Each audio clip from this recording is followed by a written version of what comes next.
Supplementary list নিয়ে মমতা বন্দ্যোপাধ্যায় বলছেন এক একটা বুথে 500 নাম থাকলে 400 নামই বাদ।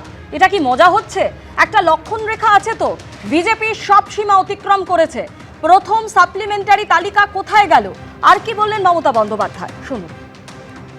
এক একটা বুথে শুনছি 500 ভোটার থাকলে 400 নাম বাদ। এটা কি মজাক হচ্ছে? क्या हो रहा है? लक्ष्मण का एक रेखा होता है जिसको लक्ष्मण का गंडी बोलता है।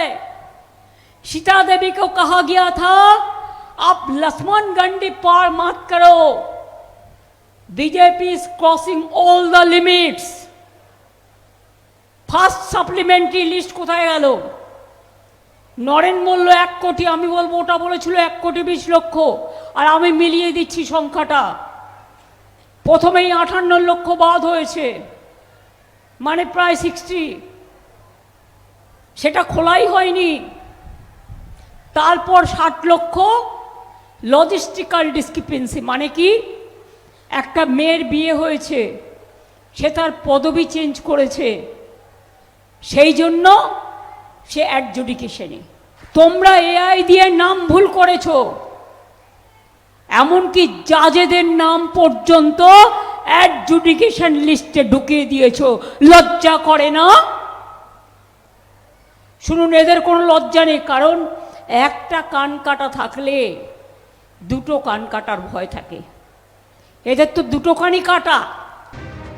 একদিকে মমতা বন্দ্যোপাধ্যায় বলছেন যে বিজেপি পরিচালিত ভ্যানিশ কমিশন 100 জন অফিসারকে তামিলনাড়ু পাঠিয়েছে যাতে এখানে বেনামি টাকা এবং গুন্ডা ঢুকতে পারে এবং দাঙ্গা করতে এখান থেকে অফিসার সরানো হয়েছে। অন্যদিকে তিনি আরো বলছেন যে প্রথম সাপ্লিমেন্টারি লিস্ট কোথায় গেল? এক একটা বুথে 500 নাম থাকলে 400 নামই বাদ। এটা কি মজা হচ্ছে? একটা লক্ষণ রেখা আছে তো। বিজেপি সব সীমা অতিক্রম করছে, অভিযোগ করছেন মমতা বন্দ্যোপাধ্যায়। তিনি আরো বলেন বিজেপি বলেছিল 1 কোটি, আমি বলছি 1,20,00,000। প্রথমেই 58 লক্ষ নাম বাদ হয়েছে, তারপর 60 লক্ষ লজিক্যাল ডিসক্রিপেন্সি।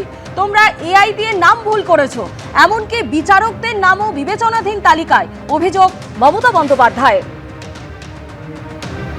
এক একটা বুথে 500 নাম থাকলে 400 নামই বাদ, একটা লক্ষণ রেখা আছে এবং বিজেপি সব সীমা অতিক্রম করছে, অভিযোগ করছেন মমতা বন্দ্যোপাধ্যায়। অন্যদিকে তিনি আরো বলছেন যে 100 জন অফিসার যাদেরকে তামিলনাড়ুতে পাঠিয়ে দেওয়া হয়েছে যাতে এখানে বেনামি টাকা এবং গুন্ডা ঢুকতে পারে। দেখুন, যখন মুখ্যমন্ত্রী বুঝে গেছে যে আর কোনো আশা নেই, এখন মিথ্যাচার আর অপপ্রচার করে একটা মানুষের মধ্যে আতঙ্ক তৈরি করবার চেষ্টা করছে।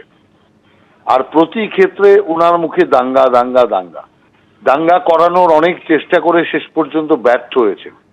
কিন্তু এখনো তিনি যে জাতীয় কথাবার্তা বলছেন তাতে আমি মনে করি যে পরিস্থিতিকে ভুল বোঝানোর চেষ্টা করছে। কিন্তু মুখ্যমন্ত্রীর এই যে ভুল বোঝানোর চেষ্টায় মানুষ কোনোভাবেই তাতে পড়বে না, কারণ মানুষ জানে যে এই মুখ্যমন্ত্রীর চেয়ে মিথ্যাবাদী মুখ্যমন্ত্রী আর দেশে কখনো আসে। এবিপি আনন্দ, এগিয়ে থাকে, এগিয়ে রাখে।